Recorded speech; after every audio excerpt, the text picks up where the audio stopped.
Hello everybody, my name is Griffin, talking to you guys from Rishi Outpost, and today I'm gonna rank all 10 live-action Star Wars movies from worst to best. I'll give my rank for each film as well as a summary of my reasoning, and as the channel progresses I'll be going into way more depth about my feelings on each of these movies, but for now I just want to give you guys a general understanding of where my opinions are. So let's go ahead and get right to it. Coming in at number 10 on my list is Star Wars Episode 8, The Last Jedi. The Last Jedi is a very well executed film in my opinion. The acting, visual effects, and sound effects are all done wonderfully. Please don't go this way. No, you're still holding on! Let go! The problem is it's the worst written movie in the entire franchise. The plot is all over the place and nonsensical, the mystery boxes presented in The Force Awakens are thrown out with no payoff to their setup, and the subversion of expectations is placed over good storytelling. Not to mention many of the characters were taken in directions that were extremely off-putting, especially the legacy characters. This is the only Star Wars movie that I personally actively dislike, but there is a lot to it. It's a really complex film, and it's a lot of fun and really interesting to analyze, even if I don't like the end result. I thought I'd find answers here. I was wrong. Coming in at number 9 on my list is Star Wars Episode 1, The Phantom Menace. The Phantom Menace is very out of place in relation to the rest of the Skywalker saga. Since it takes place 10 years before Attack of the Clones and 32 years before A New Hope, it feels more like a prologue than an Episode 1. Its characters are mostly underdeveloped and a little bland. The plot is decent, albeit far removed from the rest of the movies. What redeems The Phantom Menace in my eyes, and actually makes it pretty enjoyable, is the world building and of course Duel of the Fates. I'm a lore fanatic, and The Phantom Menace gives us a look at a lot of new planets and new societies, as well as a look at the Jedi Council and the Galactic Senate, and of course the lightsaber duel between Obi-Wan, Qui-Gon, and Darth Maul is fantastic visually, and it has the amazing score with Duel of the Fates to go along with it. And the finale really does make The Phantom Menace an enjoyable movie for me every time I watch it, despite some of its other flaws. Agree with you, the Council does. Your apprentice, Skywalker, will be. And number 8 on my list is Star Wars Episode 7, The Force Awakens. The way I see it, The Force Awakens is a good movie, but a bad Star Wars movie. It completely undoes everything from the original trilogy, effectively rendering it pointless.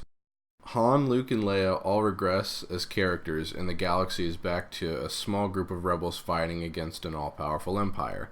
The new characters are all great, except for Rey, who's just okay. Han's death is touching, and the movie definitely left me pining for Episode 8. However, since all of the interesting concepts that were hinted at in this movie are effectively thrown out in The Last Jedi, my interest in this one and the sequel trilogy as a whole have really pretty much gone out the window, unfortunately. Seeing the characters interact in a well-written and genuine manner with some great emotional beats does still make it an enjoyable viewing experience. Ben! And number 7 on my list is Star Wars Episode 2, Attack of the Clones. Where I see The Force Awakens as a good movie, but a bad Star Wars movie, I see Attack of the Clones as the opposite. A bad movie, but a good Star Wars movie. In my opinion, the uncomfortable and even cringy interactions Anakin has with Obi-Wan as his mentor and Padme as his love interest don't really make for the best viewing experience, but they do effectively show a conflicted young person, a mentor out of his depth, and a love interest who is in many ways just as conflicted as Anakin. The dialogue is cringy and uncomfortable at times, but that does serve to illustrate how all the characters are feeling in the story. I've been dying a little bit each day since you came back into my life. The world building is top-notch, introducing us to Geonosis and Kamino, which are two of my all-time favorite planets, and the Battle of Geonosis is a fantastic spectacle, topping even the Battle of Naboo from The Phantom Menace. And this movie also sets up the Clone Wars television show, which was my introduction to Star Wars, and this movie has a special place in my fandom for getting that event in the galaxy kicked off. The shroud of the dark side has fallen. begun. The Clone War has. At number 6 on my list is Solo, a Star Wars story. Solo was never a movie I was particularly looking forward to, but it's actually really good. The movie is a ton of fun with a nice lighthearted tone, fast-paced action, and tons of references to the other parts of the canon as well as to Legends. The Calrissian Chronicles, Chapter 5. Continued. It also has some great visuals and a nice score. The tone in particular was very refreshing after the darker tones of some of the previous movies in the franchise. The Maul cameo at the end of the movie was an awesome nod to hardcore fans and really showed us that Lucasfilm does want the films to work together with the rest of Star Wars media. While I wish we had seen more of Han becoming the more cynical version of himself that we see in A New Hope, I think this is still a really enjoyable film nonetheless. But I might be the only person in the whole galaxy who knows what you really are. Yeah. What's that? You are the good guy. At number 5 on my list is Star Wars Episode 4, A New Hope. A New Hope is an awesome introduction to the story and the universe of Star Wars. The visual effects were spectacular for their time and still hold up to this day, over 40 years later. While the action is not as good as a lot of the other Star Wars movies due to the limitations at the time for movie technology, it still mostly holds up with the rest of the franchise. The story, characters, and music are all wonderful, and the movie proves that a story can be really good even when it's predictably using classic storytelling tropes like the hero's journey. Remember, the Force will be with you, always. Coming in at number 4 on my list is Star Wars Episode 6, Return of the Jedi. Return of the Jedi has some of my favorite scenes from Star Wars, as well as some of my least favorite scenes from Star Wars.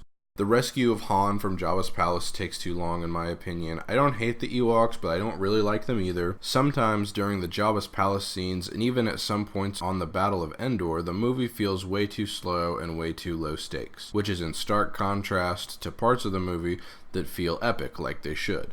What I love about this movie is getting to see Luke come into his own as a full-fledged Jedi Knight, and his interactions with Darth Vader and Emperor Palpatine are spectacular. Despite the sometimes low stakes feel of the movie, it does end the original saga perfectly, in my opinion. You were right about me. Tell your sister.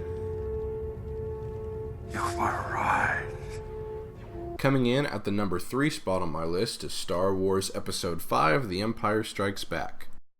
The Empire Strikes Back is the perfect sequel. It expands on the characters, plot, and universe created in A New Hope, and pushes them all forward in meaningful ways without belittling what came before. I love the character interactions in this movie across the board. I love how the Force is elaborated on without being changed, which has become standard for Star Wars films, but is done better here than in any of the other movies in my opinion. As someone who grew up in an era where it's common knowledge that Darth Vader is Luke's father, I think what makes this movie great isn't so much the surprises of the twists and turns it takes, but it's how the characters react to what happens to them being executed so well. No!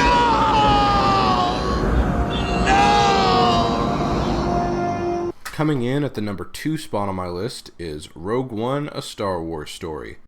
Rogue One has everything I want in a Star Wars story. Some relatively compelling characters, the portrayal of a lived-in universe with its own lore and history, amazing action, and good themes. What is it they've sent us?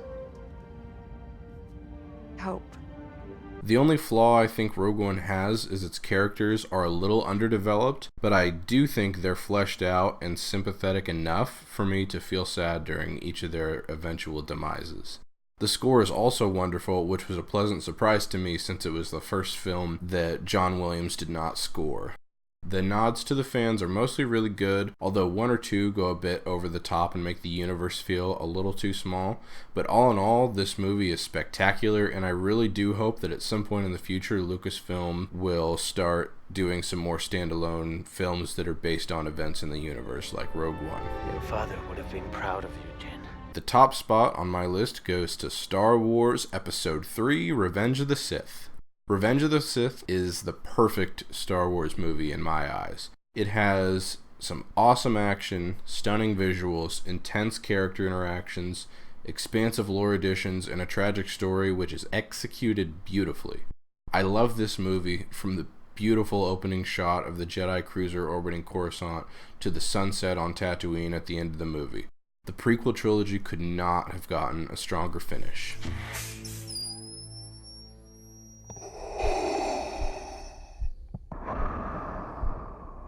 And, well, that's all I have for you guys today. I'd love to hear your rankings as well as your thoughts on mine in the comments. If you enjoyed this video, please consider leaving a like and subscribing to our channel for more Star Wars content. My partner in crime, Casey, ranked the Star Wars movie in his view, and I think you'll find he and I have some interesting similarities as well as differences in opinion, and I'll link that at the end of this one in the description. Thanks for watching, and may the Force be with you. Do we take prisoners? I don't.